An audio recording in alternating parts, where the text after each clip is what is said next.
Welcome to the first look at our new 10,000 square foot makerspace. With this first look, we want to take you through each one of the spaces to show you what our vision is for them. We put over $1.2 million of equipment into this floor with a whole range of prototyping gear. Our saying is that if you can't make it up here, you probably can't make it anywhere in town.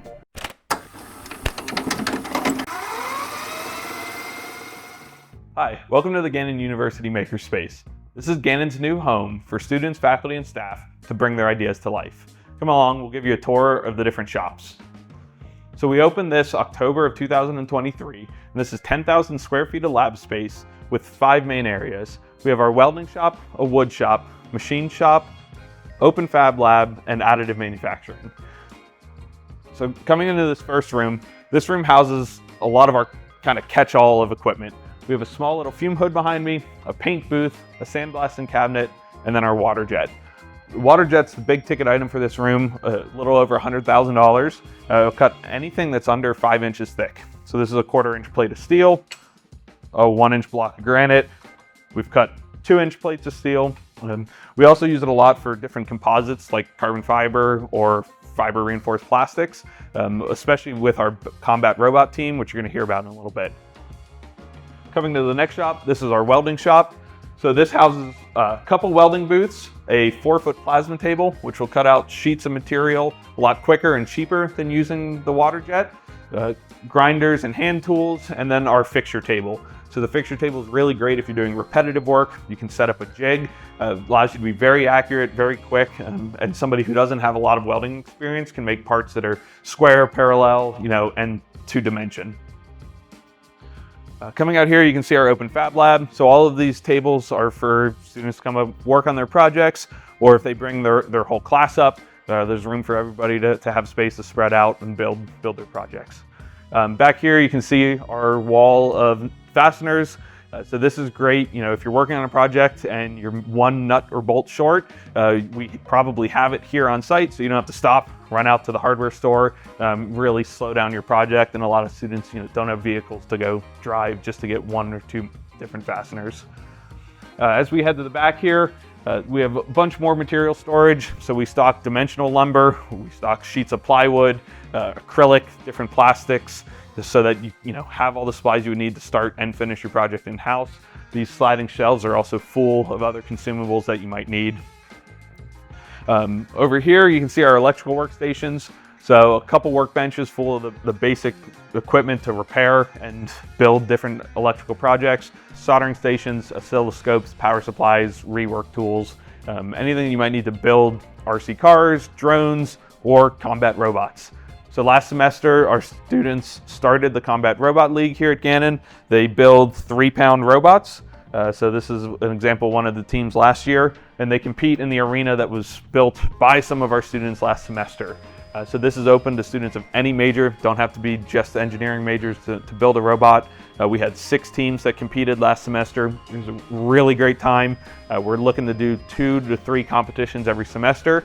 So you can come up here, start working on building your robot, and then get to fight them towards the end of the semester.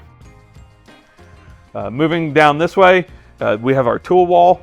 So just as important as having all the materials on hand, you need to have the right tools. So this tool wall is filled with all the hand tools that you could possibly need, that you can take away to build your project. It's a lot easier to keep organized. There's no drawers or anything like that, so everybody can see where that tool came from and where it needs to go back to.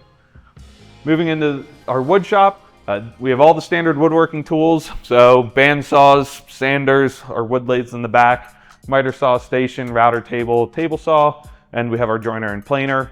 We do have a 4x8 CNC router, which is great. We can take full sheets of plywood or acrylic, drop it on there, cut out either very large parts or lots of smaller parts for more production style jobs. We had a lot of students coming in here just to get trained, building cutting boards, step stools, things like that. Just wanted to get some hands-on experience using woodworking tools. And then we've slowly been incorporating that into more classes across campus. As we come over here, we get into our machine shop. So we have all of our metal cutting tools, band saws, the cold cutting miter saw, vertical band saw down this way. There's a whole rack of material for tubing, box tubing, aluminum and steel. We have 80/20 on hand if that's something you need for your project. We do have our new powder coating oven, so that's a capability we can offer in-house now. Then we get into our manual mill and lathe. So for turning or machining different metals, aluminum, steel, most commonly, we have those, in-house now. We have a few sheet metal tools, our hydraulic press, the English wheel. There's a brake over there for bending different sheet goods. Students have worked already to make some repair fenders and car parts for some restorations that they were working on. I'm hoping to expand to a few more pieces of equipment along those lines in the next coming years as well. This is our fiber marking laser. So this is new over the summer. This will mark any material. So while we have two CO2 lasers down on the third floor space that cut plywood and acrylic and cardboard and fabric, this is used specifically for doing laser etching and marks on metal, which those two can't handle downstairs. Then we get into our CNC equipment. So we have one CNC lathe that has a tool changer on it to allow for multiple parts to be created all in one operation. We have two larger CNC mills. These are more of our production machines if we're doing external work or we have a larger internal job. These are the ones that we'll fire up. We just added our new smaller machine, which is fantastic for students to learn the basics of CAD, CAM, and how to set up and run a machine. Works exactly the same as the bigger ones, just a little bit more forgiving in case of the event of a crash. Over here we have our 4-foot 3D printer that we're building. So this is a 4-foot by 4-foot by 4-foot an X, Y, and Z machine that takes injection molding pellets as opposed to rolls of filament. So it allows us to lay a lot more plastic per hour to do bigger parts in a reasonable time frame. Things like car parts, welding fixtures or jigs. It lets you build them in hours instead of days. So coming down this line, we have 8 of our PCs. So these are custom built high-end PCs, great GPUs, higher CPUs, lots of RAM, to allow you to do some of those heavier applications like our CAD CAM software. If you wanted to do video editing or anything along those lines, these PCs handle it really well. Okay, next we're gonna head out of this main lab and into our 3D printing lab. So this is our room for advanced additive manufacturing. Of that $1.3 million, $750,000 was just in this room. So we range from basic filament 3D printers all the way up to a laser sintering metal printer. We'll take a quick little loop around here. So we have a couple filament machines that we just use for our team, mostly for testing. Some of these are set up to handle very soft materials, so very flexible TPUs. This one can handle really well. We have our belt printer. So if we're doing a lot of repetitive parts, this is great because they print and then they just fall off the front. So it can allow for unattended, mass production of parts. Coming down this line, some higher speed machines. So this is a custom built Voron printer that's incredibly fast. That was built and designed by the student team here. We have some of our larger format printers that can do 14-inch by 14 by 14 inches. This is our Mark Forged machine. So this prints a fiber reinforced composite that allows you to have a plastic part that has similar tensile strength to 6061 aluminum. Then we get to our newest addition. So this wall of 24 machines is our newest print farm. This allows us to do very large quantities of part efficiently and quickly.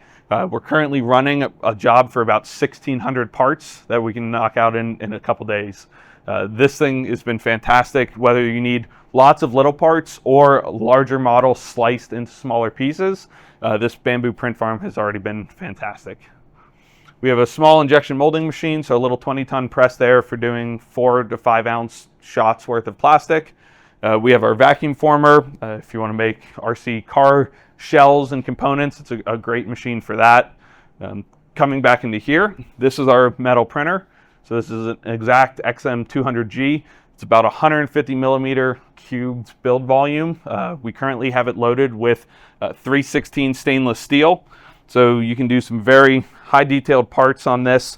It's laser sintering, so it takes powdered metal and hits it with a 400 watt laser to melt that material together, and then it'll lay a new layer of powder and repeat that process. So you're left with very high detailed parts that are cost effective and can be printed very quickly.